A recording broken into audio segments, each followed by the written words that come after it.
¿Qué tal? Buen día. ¿Se escucha bien ahí, no? ¿Sí? Ok. Eh, bueno, vayamos empezando. Los que se suman después se suman. Les decía primero, si pueden, abran las cámaras, porque la verdad es que yo no sé si en algún momento nos vamos a ver cara a cara. Eh, y la verdad que estar hablando frente a... La mayoría no tienen foto de perfil. Entonces estoy hablando frente a letras, qué sé yo, acá veo Bautista Filippi, Mateo Molina, Julián, Mili. No sé con quién estoy hablando, esa es la realidad. Entonces sería bueno si pueden abrir las cámaras, por lo menos, qué sé yo, la cara. Si alguno todavía está en la cama o no está presentable, digamos, por lo menos la cara para verlos en algún momento, o ponen una foto de perfil. Bien, en primer lugar eso. Segundo, ¿qué anoté acá? YouTube. Sigo viendo pocas visualizaciones en las guías audiovisuales. Acá somos 41. ¿Todos pudieron ver las guías audiovisuales? ¿Alguien no las pudo ver, no pudo acceder a las guías? No, para conocerlo.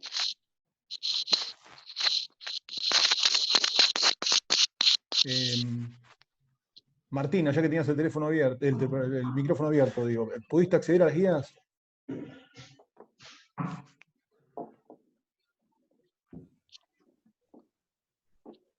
Lautaro, veo ahí quién está tocando el mic. Chicos, ¿pudieron acceder a las guías audiovisuales? Sí, profe, yo sí. Sí, Leo.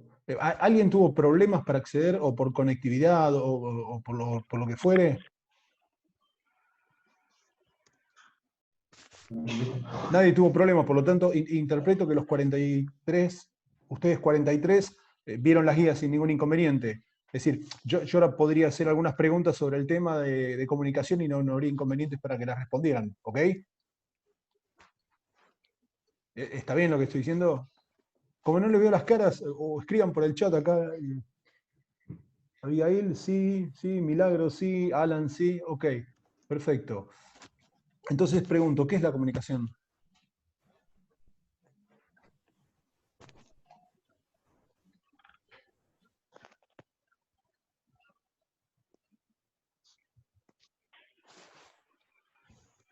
¿Ven por qué lo de la cámara digo?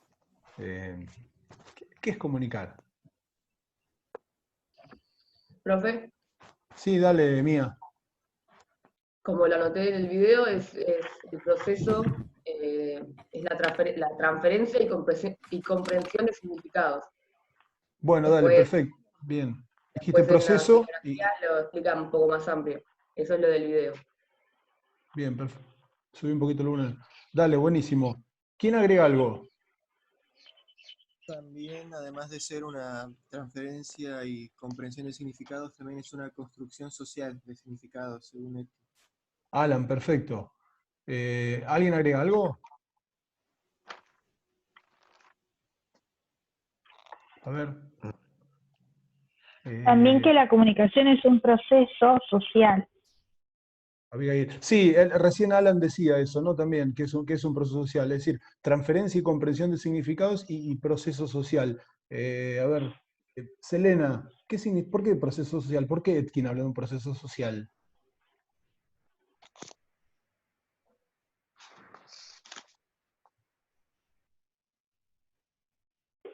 ¿Selena? Facundo, a ver.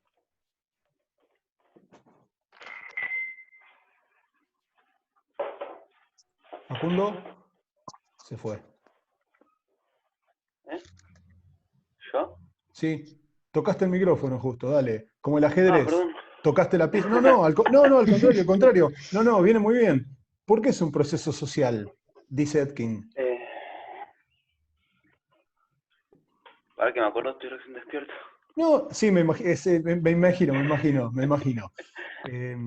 Un proceso social, porque interactúan las personas, supongo. Claro, exactamente. Es un proceso en el cual interactúan las personas. Fíjense que nosotros no estudiamos qué pasa en un proceso de comunicación, entre comillas, entre dos computadoras, sino que nos interesan estudiar los procesos de comunicación en los cuales intervienen individuos.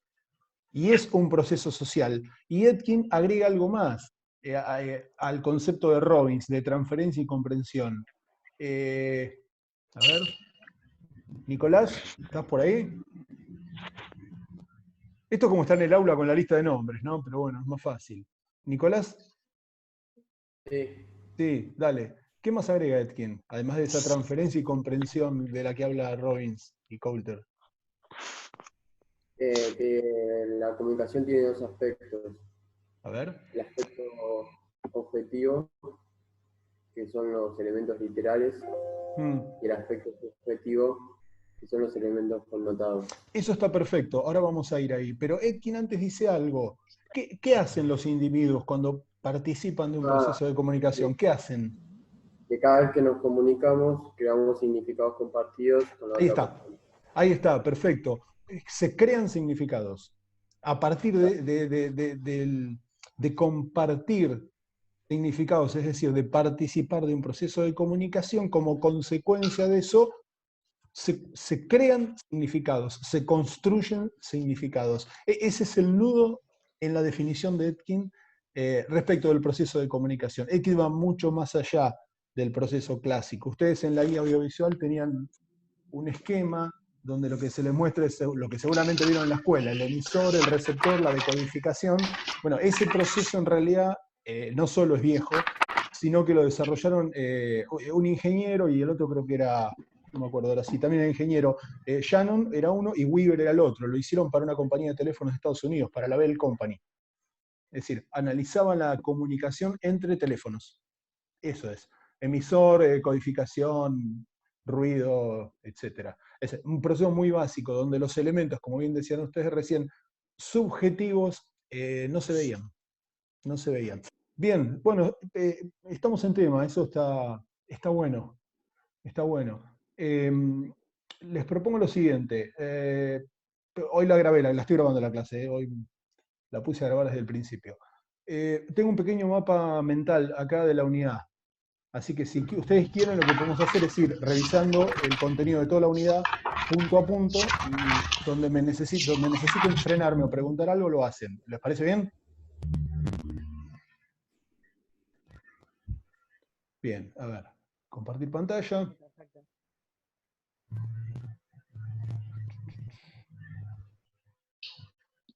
¿Dónde tengo? Ahí.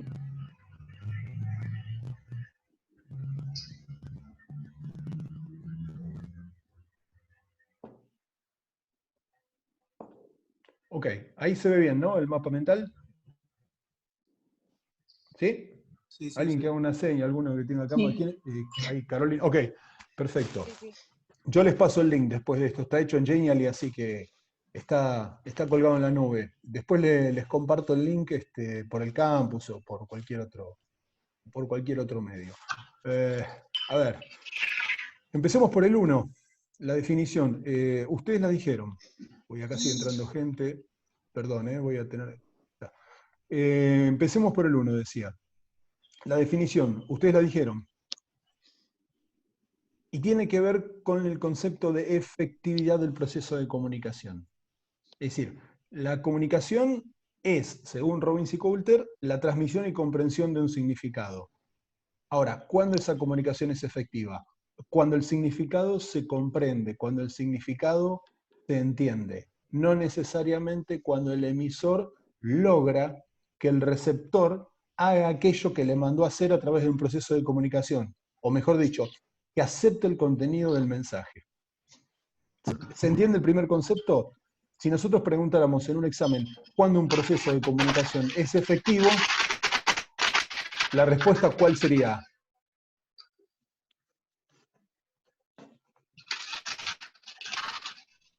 Cuando se acepta el mensaje. ¿Cuándo? Cuando se acepta el mensaje, cuando la otra persona No, pone una no, Cuando lo comprende. No, Giselle, ahí está. Cuando se hace falta entiende el gracia. mensaje, No no llegué a terminar de necesariamente cuando se acepta. Cuando se entiende el mensaje, no necesariamente cuando se acepte. La comunicación efectiva implica comprensión, no necesariamente aceptación. A ver, ¿les dieron alguna orden recientemente a alguien? Ustedes ya son grandes, pero por ahí tienen hermanos menores. Que me levante de la cama. Que te levantes de la cama. ¿A quién te llamó? ¿Tu viejo, tu vieja? Ok. ¿Entendiste el mensaje? Claramente. Claramente, bueno. Y no estaban muy de acuerdo con levantarte de la cama.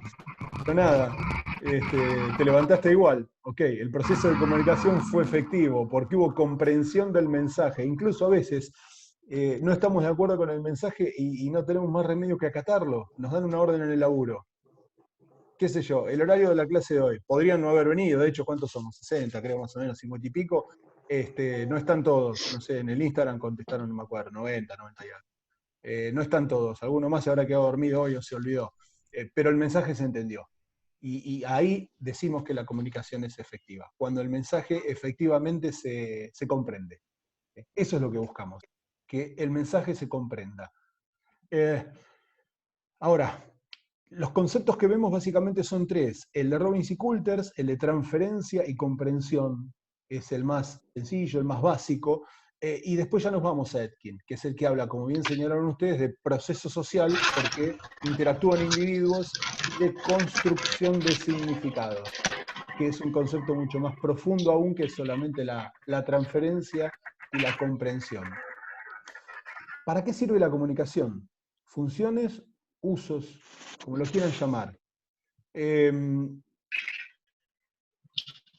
primer lugar, tiene que ver con el comportamiento de otros, y la comunicación muchas veces la utilizamos para controlar o determinar el comportamiento de otros individuos. Levántate de la cama. Yo estoy buscando que vos adoptes un determinado comportamiento. ¿Sí? ¿Cómo lo hago? A través de un proceso de comunicación. Si el mensaje se entendió, como decíamos recién, el proceso es efectivo. Después veremos si se acepta o no se acepta, si estoy de acuerdo o no estoy de acuerdo. En segundo lugar, la comunicación se utiliza para transferir información. La información es básica para el proceso de toma de decisiones. Ustedes ya vieron en la unidad anterior que era un proceso de toma de decisiones, y el principal elemento que utiliza el proceso de toma de decisiones es la información. Es muy difícil tomar decisiones sin información. ¿Cuáles eran los estados de la naturaleza en los cuales tomamos decisiones? Certeza, ¿qué más? ¿Se acuerdan de la clase semana pasada? Certeza, riesgo. ¿El otro cuál era? Certeza, riesgo y incertidumbre. Incertidumbre. Y cuando hay incertidumbre, ¿qué es lo que ocurre? Que no sabes nada de lo que se puede, no puedes anticipar nada. No hay información. Eso es lo que pasa. Eso es lo que pasa. Fíjense, hace 40 y pico días que estamos en cuarentena. ¿Para cuándo se esperaba el pico en Argentina? Las primeras declaraciones de los infectólogos. Primeros días de abril. Junio. No, pero al principio digo, primeros días de abril, después primera quincena de abril, fines de abril, principios de mayo, mediados de mayo, ahora ya están hablando mediados de junio. Incertidumbre, falta de información. Y nos pasa a todos en las empresas, y hoy ustedes posiblemente alguno me pregunte, ¿cómo va a ser el parcial? ¿Cuándo van a ser? Todavía no sabemos. La facultad sigue discutiendo aún la forma en la cual se va a terminar de implementar todo este cuatrimestre. Esto es incertidumbre, es falta de información. Bueno, la comunicación se utiliza, entre otras cosas, para transferir esa información fundamental al momento de tomar decisiones. En tercer lugar, como elemento o instrumento de motivación, incentivar a un compañero de trabajo, motivar a un empleado, cualquier proceso de motivación que tenga lugar en una organización. Finalmente, compartir emociones, sentimientos de, estados de ánimo les puse ahí, o frustraciones, y eso también implica un proceso de comunicación. En tercer lugar, podemos ver distintos tipos de comunicación, las podemos clasificar según algunas bases de distribución. En primer lugar, en las organizaciones, cuando la comunicación se encuentra o no formalizada, es decir, si yo tengo determinado con anticipación un procedimiento a través del cual voy a llevar adelante un proceso de comunicación, eso es comunicación formal. Ejemplo, ¿cuál es la forma, o mejor dicho, cuál es el procedimiento formal establecido en esta cátedra para comunicarnos entre nosotros? El foro de campus virtual. El campus virtual, exactamente. Puede ser el foro, puede ser la pestaña de novedades, puede ser la mensajería directa. Pero el canal formal es el campus. Utilizamos también Instagram, podemos utilizar otros canales para comunicarnos que a veces son más ágiles que el medio formal. Pero el medio formal es el campus. Ahora, ustedes tienen un grupo de WhatsApp, yo les preguntaba el otro día. ¿Ese medio de comunicación que ustedes implementaron, es formal o es informal? Formal. El grupo de WhatsApp es informal. Sí, informal. Es informal. Sí. Perfecto. Sin embargo, también apuntala todo lo que tenga que ver con esta materia, o con otras más posiblemente también. Pero es muy posible que en ese grupo ustedes intercambien información acerca de contenidos o de preguntas, o el día que estaban resolviendo la APE, estaban con el teléfono al lado, con el grupo de WhatsApp, intercambiando, supongo, ¿no? Información acerca de qué pusiste en tal pregunta, cuál otra. Es lógico, es decir, ese trabajo colaborativo seguramente lo canalizaron a través de un medio informal como el grupo de WhatsApp. En segundo lugar, la comunicación se construye a través de, entre otras cosas, de un código. Cuando esos códigos están formados por palabras, hablamos de comunicación verbal. Puede ser escrita, no voy a explicar qué es una comunicación escrita, pero también puede ser verbal. Perdón, oral. Siempre que utilicemos palabras, estamos frente a una comunicación de tipo verbal. Los códigos incluyen palabras, la comunicación es verbal. Ahora, hay otras comunicaciones que sus códigos no están formados por palabras y que pueden estar formados por colores, creo que puse ahí, sí, colores, sonidos, imágenes, otros símbolos. Si llegan a una esquina y el semáforo está en amarillo, ¿qué hacen? Ya alguien me va a decir acelero, pero ¿qué deberíamos hacer todos? Ir frenando. Ir frenando porque sabemos que después viene el rojo. Bueno, el amarillo tiene un significado y el rojo también. Si yo, bueno, en Mar del Plata no tenemos bicisendas, pero en muchas ciudades del mundo sí, si vemos una bicicleta pintada en el asfalto, ¿eso qué significa? Que es un carril que le asigna prioridad a las bicicletas, o que es una bicisenda. Bueno, eso es un código también. Una letra E cruzada, ¿qué significa? Que no puedo estacionar. El sonido de una sirena puede ser una ambulancia, puede ser un patrullero, o pueden ser los bomberos. Son todos códigos que tienen una representación en nuestra persona distintos a las palabras, pero que también implican un proceso de comunicación. Yo entiendo el mensaje. Si escucho la sirena larga, ya sé que son los bomberos. ¿Sí?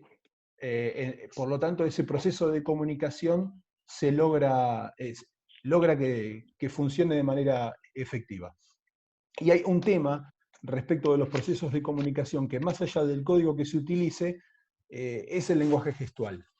Es el lenguaje gestual. Yo hoy les decía, traten de abrir las cámaras, porque cuando uno ve la expresión en el otro, si bien acá es difícil, en el aula es mucho más sencillo, obviamente, uno puede interpretar si el tema se va entendiendo o si hay alguna complicación o si se están embolando o lo que fuere. Es decir, el lenguaje gestual, no solo con la cara, sino también la posición con el cuerpo, permite al emisor muchas veces tener una primera idea de cuán efectivo o no puede llegar a ser ese proceso. 4. En las organizaciones la comunicación se la puede caracterizar de acuerdo a los flujos, es decir, hacia dónde va y entre quiénes tiene lugar, direcciones. Define la posición de emisor y receptor. En primer lugar, la comunicación puede ser ascendente o descendente. Es la comunicación vertical. Es entre un superior y un subordinado. Es decir, descendente, una orden, del superior al subordinado. Comunicación ascendente, de un subordinado a un superior, por ejemplo, rindiendo cuentas o dando una explicación de algo que se le solicitó. O pidiendo un aumento de sueldo. O justificándose por qué llegó tarde. En segundo lugar, la comunicación lateral o comunicación horizontal entre pares. El grupo de WhatsApp de ustedes. ¿Qué tienen en común? Que todos son estudiantes de determinadas materias de primer año. Son pares. Nuestra reunión de los miércoles con el resto de los profesores adjuntos. Somos todos adjuntos, somos pares. Reuniones horizontales, procesos de comunicación horizontales. Y los diagonales o cruzados, o como los quieran llamar, son aquellos procesos de comunicación cuyos flujos de comunicación tienen lugar entre dos individuos o dos grupos de individuos que pertenecen a niveles jerárquicos distintos, pero que además pertenecen a áreas distintas. Imagínense una reunión en una empresa interdepartamental para un proyecto en particular. Un gerente del área de marketing reunido con sus subordinados y algunos subordinados del área de producción, que no tienen una dependencia funcional con la gerencia de marketing, pero que jerárquicamente están por debajo del gerente de marketing. Ese es un ejemplo de una comunicación diagonal. ¿Hasta acá cómo van? Bien. ¿Bien? Bien. Ok. Ahora, la comunicación no funciona bien en general. En general funciona mal. Esta es la realidad. ¿Y por qué funciona mal? Entre otras cosas porque hay factores que Etkin llama de cohesión y distorsión y que Robbins y Coulter lo llaman barreras. ¿Qué son? Son todos aquellos elementos que a veces dificultan y a veces favorecen al proceso de comunicación. Remarco esto, que a veces favorecen y a veces dificultan. ¿Por qué? Porque cuando dificultan, lo que tenemos que hacer es tratar de superar esas barreras o esos problemas o esos factores para que jueguen a nuestro favor y no vayan en contra de la eficacia de la comunicación. Ahora, cuando favorecen, bueno, utilicémoslos entonces para que nuestra comunicación sea lo más efectiva posible. Los factores existen siempre.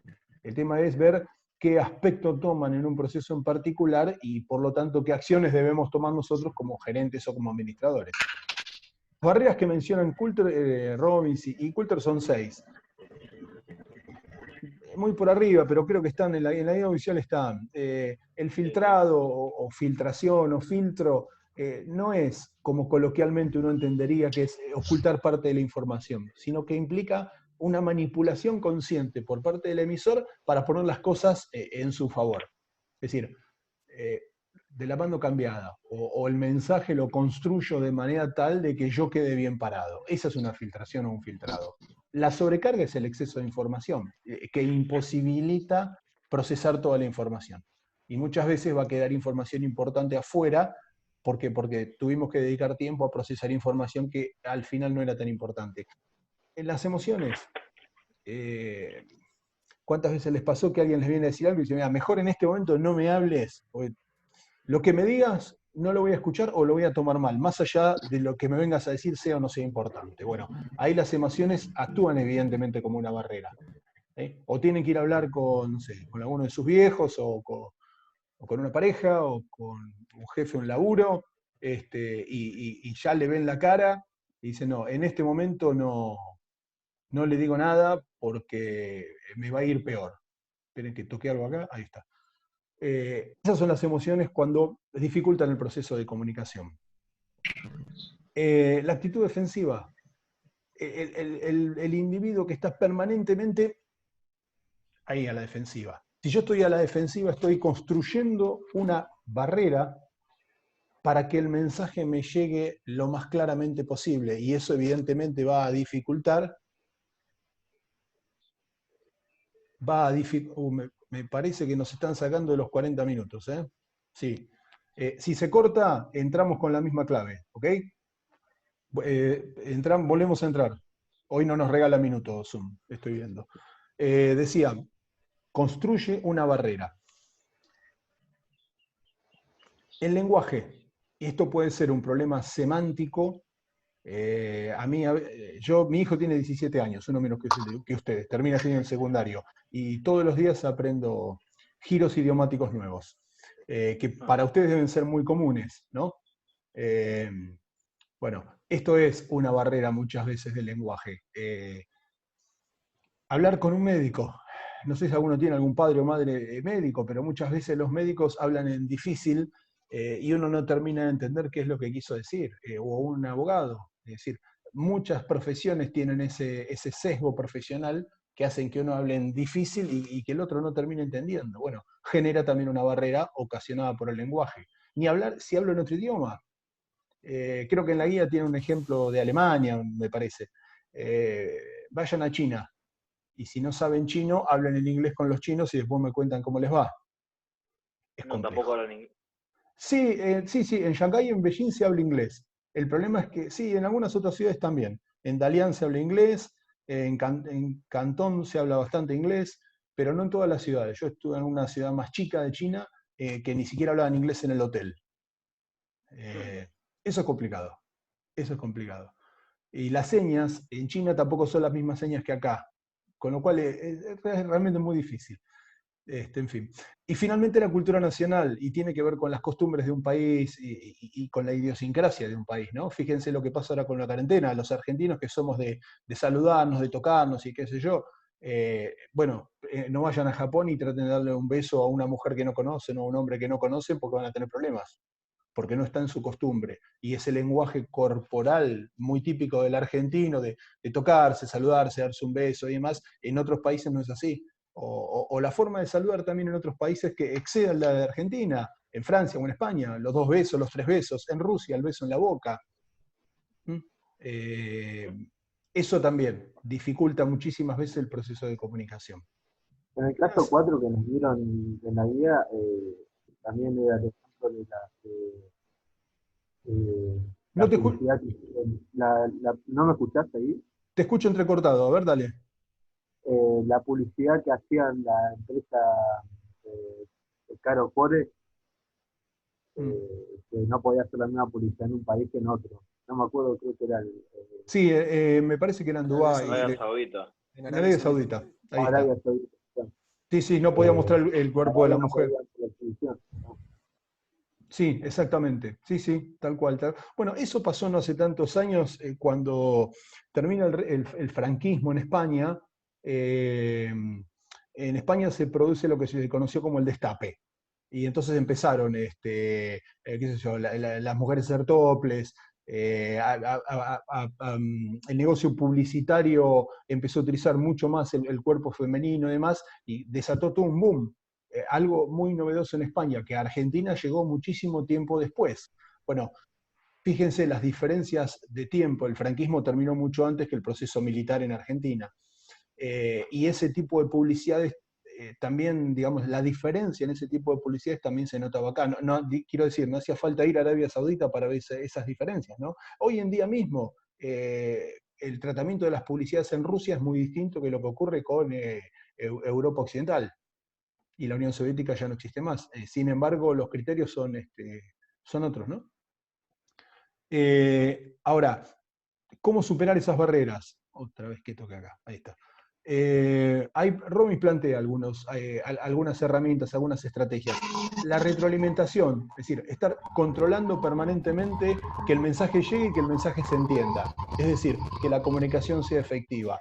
En segundo lugar, utilizar un lenguaje simple. ¿Y qué significa un lenguaje simple? Un lenguaje que el receptor sea capaz de entender. Si están hablando entre dos médicos, posiblemente puedan utilizar lenguaje técnico. Y será un lenguaje simple para ellos. ¿Por qué? Porque el receptor maneja los mismos códigos que el emisor. Ahora, si habla entre el médico y un paciente y no le habla tan claramente, de forma tan sencilla, posiblemente el mensaje no llegue y la comunicación no sea efectiva. La escucha activa. Escuchar u oír. ¿No? Es distinto, ¿no? Escuchar y oír.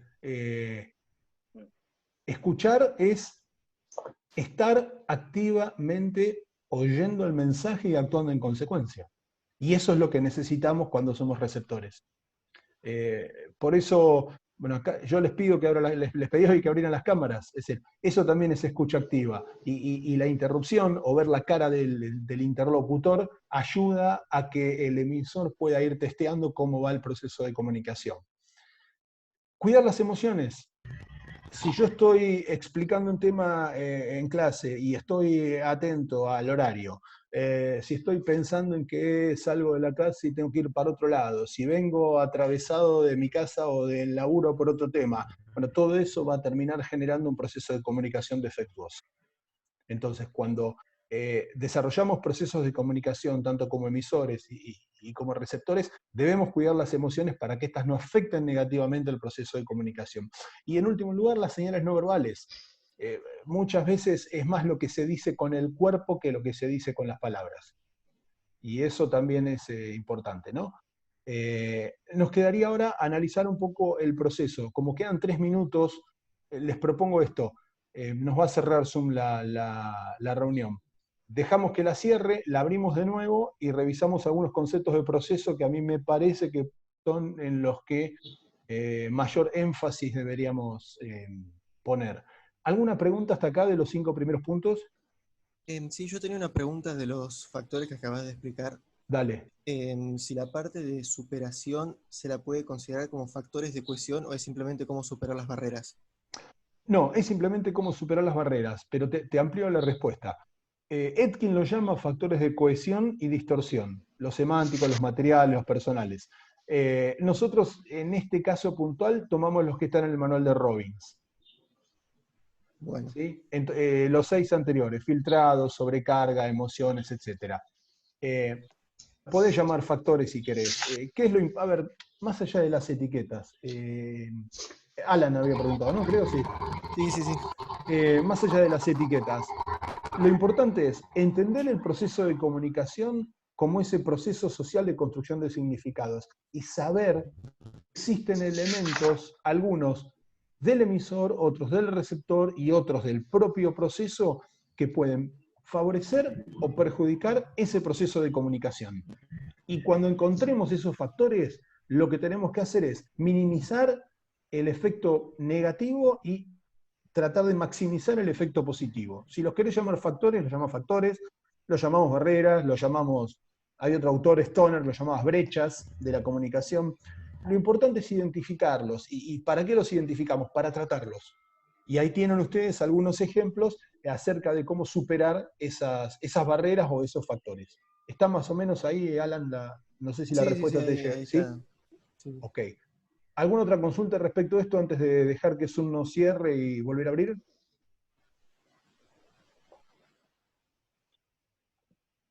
¿No?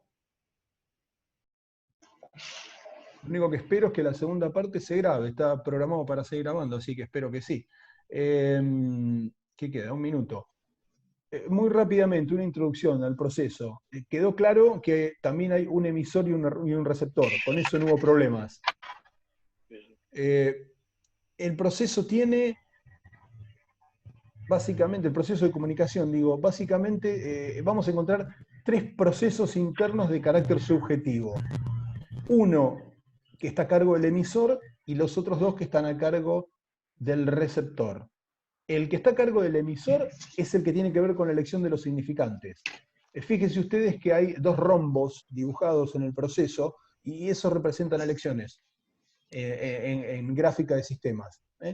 En el primero de los casos, el emisor tiene a cargo la elección de los significantes, mensaje, canal, medio, código. Básicamente, ¿qué le quiero decir al receptor? ¿Cómo se lo voy a decir? ¿Qué código voy a utilizar? ¿Qué medio voy a utilizar? ¿Y qué canal voy a utilizar? Eso implica un proceso subjetivo de elección por parte del emisor, que una vez que los eligió, se transforman en elementos objetivos para el receptor.